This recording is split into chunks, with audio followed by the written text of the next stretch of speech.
नजर। माँ, माँ। अरे क्या माँ माँ कर रहा है, बकरी का बच्चा है क्या? अरे माँ, मजाक छोड़ो। मुझे फाइनली वो मेन चौराहे वाली दुकान मिल गई है। अब देखना, आपका बेटा दुगनी स्पीड से पैसा कमाएगा। ओफो, ये क्या? मेरी ऑनलाइन मेकअप क्लास चल रही है। इतनी जोर से क्यों बोल रहे हो आप दोनों? अरे मेरी धर्म पत्नी जी, मेकअप क्लास बाद में करना। वो चौराहे वाली दुकान मिल गई है हमको। अरे वाह, रुको मैं अपनी माँ को फोन लगाकर बता देती हूँ। अरे मैं भी अपने रिश्तेदारों को बता देती हूँ, कितनी खुशी की बात है। हाँ हाँ, मैं भी अपने दोस्तों को बता देता हूँ। 1 हफ्ते बाद रजिस्ट्री है। बस, घर में खुशी का मौका था। उन तीनों ने अपने अपने फोन उठाए और लोगों में बात फैलाना शुरू कर दिया। और रही सही कसर, श्वेता बहू ने अपने पड़ोस में सबको बताकर कर दी। अरे वर्मा आंटी, अब हम भी जल्दी कार ले लेंगे। घर का रेनोवेशन होगा और ठाट से रहेंगे हम भी। अरे ऐसा क्या हुआ? लॉटरी बाटरी लग गई है क्या? अरे इस बार चौराहे वाली मॉल में हमको भी दुकान मिल गई है। दुकान नंबर 21, जो एकदम चौराहे पर है।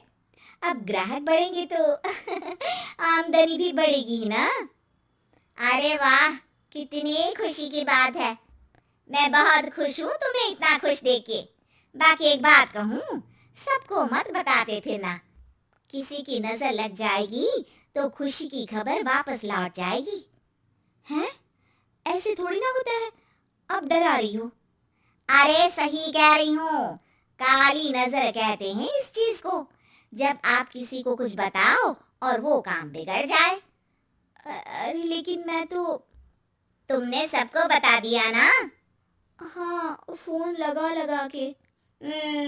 अब बच के रहना, काली नजर बड़ी खतरनाक होती है। श्वेता इतनी खुश रहती है कि वो वर्मा आंटी की बात पर ध्यान ही नहीं देती, जबकि पड़ोस में और भी लोगों से खुशी की खबर शेयर करती रहती है। अगले दिन राजेश बहुत दुखी होकर घर आता है। अरे बेटा, क्या हुआ? मुंह क्यों सूजा हुआ है? मधुमक्खी ने काट लिया क्या? माँ, वो दुकान किसी और के पास चली गई। किसी ने ज्यादा भाव लगा दिया। अरे पर बात तो आपसे हुई थी ना उस दुकान वाले की। हाँ, आज मैं टोकन अमाउंट देने गया था, तब मुझे पता चला कोई आकर सुबह मुझसे पहले ही ज्यादा अमाउंट दे गया। काली नजर। क्या? क्या कहा? वर्मा आंटी ने समझाया था कि किसी को बताना मत, वरना काली नजर लग जाएगी।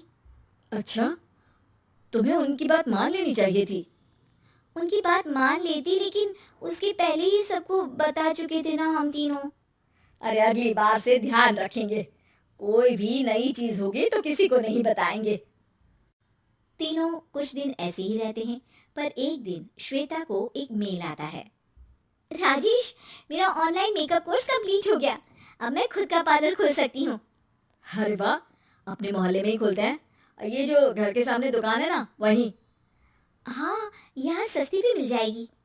अगले दिन श्वेता वर्मा आंटी के पास जाती है, मिठाई का डब्बा लेकर। अरे आओ आओ, कैसे आना हुआ? जोर से नहीं बोलूंगी। वो सामने वाली दुकान है ना, वहां मैं अपनी पार्लर की दुकान खोलने वाली हूँ, उसकी मिठाई है। अरे वाह, बहुत बधाई हो तुमको। हाँ, मैं कमाने लगूंगी तो राजेश पर पूरे घर का बोझ नहीं रहेगा ना आंटी जी। ये तो है, पर ये बता कि तूने ये बात किसी और को तो नहीं बताई ना? अरे नहीं नहीं, पिछली बार गलती कर दी थी। काली नजर लगी किसी की और राजेश के हाथ से वो दुकान चली गई थी। सबको मत बताना। चलो मैं चलती हूँ, कल दुकान की बात करने भी तो जाना है। अगले दिन श्वेता दुकान के लिए मालिक से बात करने जाती है। अरे लेकिन दुकान तो हम कल रात को ही किसी को दे चुके हैं। कल ही? हाँ, कल ही। 2 दिन बाद कोई यहाँ पार्लर भी खोल लेगा। आप कहीं और दुकान देख लीजिए। अरे पर हमको भी तो पार्लर ही खोलना था। हाँ भाई, ये एक ही दुकान है, आधी आधी तो नहीं दे सकता ना मैं। राजेश और श्वेता घर पर हताश होकर आ जाते हैं। इस बार तो किसी को बताया भी नहीं था, अब किसकी काली नजर लग सकती है? सुनो, तुमने माँ को बताया था क्या? अरे कैसी बात कर रही हो? माँ की नजर थोड़ी ना लगेगी। पक्का तुमने किसी को नहीं बताया था ना? सिर्फ वर्मा आंटी को बताया था, उन्होंने ही मुझे किसी को नहीं बताने को कहा। अरे यार, तुम भी सही हो। मेरी माँ को नहीं बताने को कह रही हो, पर वर्मा आंटी को बताना तुम्हें जरूरी लगा। अरे वर्मा आंटी ने ही तो काली नजर के बारे में बताया था ना, वो हमेशा हमारा भला ही तो चाहती हैं। मेरी माँ भी हमारा भला ही चाहती है। अरे पर चिल्ला क्यों रहे हो, बात नहीं कर सकते क्या आराम से? नहीं आता आराम से बात करना, और करना भी नहीं चाहता हूँ मैं। दुकान जाने का दुख गुस्से में बदल गया था और राजेश और श्वेता में बात बंद हो गई थी। 2 दिन बाद मोहल्ले में पार्लर का इनॉग्रेशन हुआ, जिसमें मोहल्ले के सभी लोगों को बुलाया गया, पर श्वेता, राजेश और माँ नहीं जाते। माँ, अंदर आ जाओ, क्या देख रही हो? अरे नया पार्लर देख रही हूँ अपने आंगन से। देखो, माँ को दूसरे का सुख देखने में कितना मजा आ रहा है, मेरा दुख नहीं दिख रहा इन्हें। यहाँ मेरा पार्लर भी तो हो सकता था। अरे चुप रहो यार, हर बात में लड़ाई क्यों ढूंढ रही हो? राजेश और श्वेता फिर बहस करने लगते थे। तभी माँ ने दोनों को बाहर बुलाया। अरे जरा देखो तो, दुकान चलाने वाले का बोर्ड पर नाम क्या लिखा है? श्रुति वर्मा। गाड़ी निकाल बेटा, हमें कहीं जाना है। काली नजर का इलाज कराने। राजेश अपनी बाइक निकालता है। तीनों ट्रिपलिंग कर रहे हैं। माँ राजेश को उस मॉल वाली दुकान पर लेकर जाती है जहाँ राजेश अपनी दुकान खोलने वाला था। यही दुकान लेना चाहता था ना तू? हाँ, पर इनको भी दुखी करने लेकर आई हो क्या यहाँ पर दुकान दिखाकर? वहाँ काफी नहीं था? अरे श्वेता, थोड़ा सब्र रख, अभी पता चलेगा कि हम यहाँ क्यों आए हैं। बता, इस दुकान चलाने वाले का नाम क्या है? अनुपम वर्मा। कुछ समझ में आया? वो दुकान वाली श्रुति वर्मा, ये दुकान वाला अनुपम वर्मा, और हमारे पड़ोस में हमने उस दुकानों के बारे में बताया किसको था?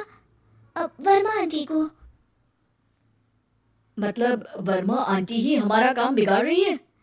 नहीं, ऐसा नहीं हो सकता, ये बस इत्तेफाक है। राजेश अपना फोन निकालता है और श्रुति वर्मा और अनुपम वर्मा के नाम फेसबुक पर सर्च करता है, जहां ये दोनों ही वर्मा आंटी के रिश्तेदार होते हैं। श्वेता को समझ में आ जाता है कि वर्मा आंटी की ही नजर काली नजर है। अब क्या करना है? कोई भी खुशी की खबर हो तो काली नजर से बचना है, यानी वर्मा आंटी से बचना है। अरे पर मुझे ये समझ में नहीं आया कि वो हमारे साथ ऐसा क्यों करेंगी। अरे बेटा, एक सीख है, दूर के आदमी को आपकी तरक्की से कम परेशानी होगी, पड़ोसी को ज्यादा। दोनों माँ की बात में हामी भरते हैं और अगला काम चुपचाप करने की कसम खाते हैं, ताकि आगे से वर्मा आंटी कोई काम ना बिगाड़ सके।